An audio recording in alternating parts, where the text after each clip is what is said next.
تحریک ریشمی رومال ایک خاموش مگر پرزور انقلابی جدوجہد ہے۔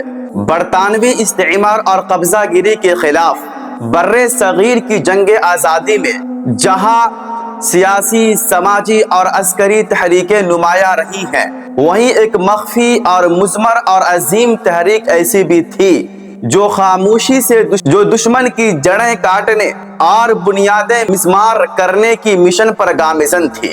تحریک ریشمی رومال، جسے انگریزی میں سلک لیٹر موومنٹ کہا جاتا ہے، ایسی انقلابی جدوجہد تھی جس نے غلام ہندوستان میں آزادی کی ایک نئی امید جگائی۔ یہ تحریک نہ صرف ایک سیاسی مہم تھی بلکہ مذہبی، فکری اور علمی قیادت کی بے نظیر اور بے مثال قربانیوں کا ثبوت بھی ہے۔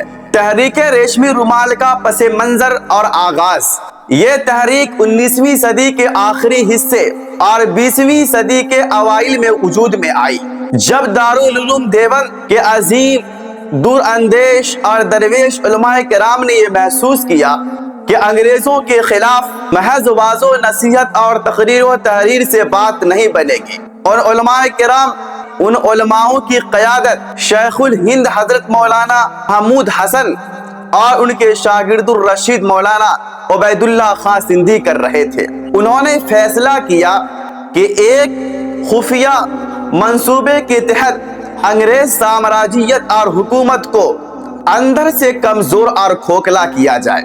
تحریک ریشمی رومال کا بنیادی مقصد ملک ہندوستان کو انگریزی ناجائز حکومت و تسلط اور آئینی شکنجہ ظلم و ستم سے آزاد کرنا اور برطانوی حکومت کے خلاف ایک منظم خفیہ انقلاب برپا کرنا اور ہندوستان کے مسلمانوں کو خلافت عثمانیہ اور افغانستان کی مدد سے ایک متحد اسلامی حکومت بنانے کی طرف لانا۔ یہ تحریک اپنا پیغام پہنچانے کے لیے ریشمی رومال کو ذریعہ اور وسیلہ بنائی تھی۔ رومال پر ہی خفیہ کوڈز اور پیغامات لکھے جاتے تھے تاکہ رومال دشمن کے ہاتھ نہ لگے، اور اگر لگ بھی جائے تو دشمن کچھ نہ پڑھ پائے اور نہ سمجھ پائے۔ اور ریشمی رومال کے ذریعے افغانستان، ترکی اور دیگر ممالک سے رابطہ قائم کیا گیا۔ یہ ایک انتہائی خفیہ اور نازک نظام تھا جسے گرفتار ہونے پر ہی انگریز سمجھ سکے کہ ریشمی رومال کیا ہے۔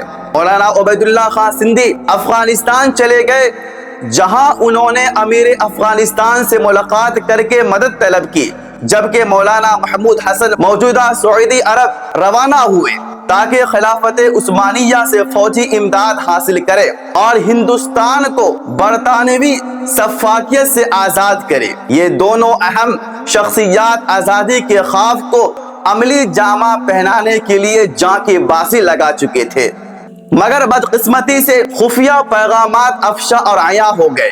مولانا محمود حسن کو مکہ مکرمہ سے گرفتار کر کے مالٹا کے جیل میں ڈال دیا گیا۔ تحریک کے کئی اراکین کو قید و بند اور اذیت و جلا وطنی کا سامنا کرنا پڑا۔ تحریک ریشمی رومال گرچہ بظاہر ناکام رہی ہے، مگر اس نے کئی اہم تاثرات چھوڑے ہیں، جیسے انگریزوں کو مسلمانوں کی علمی اور دینی قیادت سے شدید خطرہ محسوس ہونے لگا، مسلمانوں میں سیاسی شعور بیدار ہوا اور دارالعلوم دیوبند جیسے اداروں کی قومی خدمات سامنے آئی۔ قربانی، ایثار اور جذبہ آزادی کی ایک نئی تاریخ لکھی گئی۔ ہمارے علماء کرام نے صرف مدارس یا مساجد تک محدود نہیں رہے، بلکہ ہر میدان میں، چاہے سیاسی ہو، سماجی ہو، معاشرتی ہو، ہر میدان میں اپنے علم و حکمت کا گوہر اور جوہر دکھایا ہے اور دنیا کو اپنے سامنے سر نگو ہونے پر مجبور کیا ہے۔ یہ ہے تحریک ریشمی رومال کی حقیقت اور ماہیت۔